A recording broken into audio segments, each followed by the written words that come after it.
بسم الله الرحمن الرحیم. قبل هومیوپیتیک نه ډاکټر سید حسین شاه تاسو ته مخاطب یم.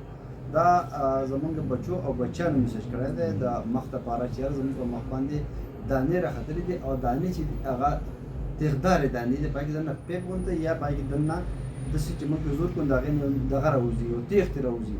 نو دې لپاره که په هومیوپیتیک او دا چاپ کړي دي موږ ته غټه مسله ده او ډېرې زیاتې په تکلیف کې دي. نو په هومیوپیتیک کې څه میډیسن راته وښایي.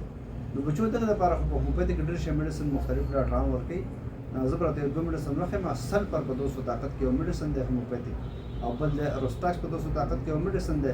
دا راولئ نو داسې وکړئ چې دا سلفر او دا روسټاکس چې دي که نه دا سهار دا سلفر سهار په نهاره باندې لس قطرې والئ، صحیح ده، او دا روسټاکس چې دی دا ماښام په مړه باندې لس قطرې په اوبو ډوبو کې والئ. او دا یو 3 ورځې داسې استعمال کړئ. 3 ورځې بعد بیا دا سلفر یو ورځ سلفر استعمالوئ، بله ورځ روسټاکس استعمالوئ. دومره شي استعمال کوئ.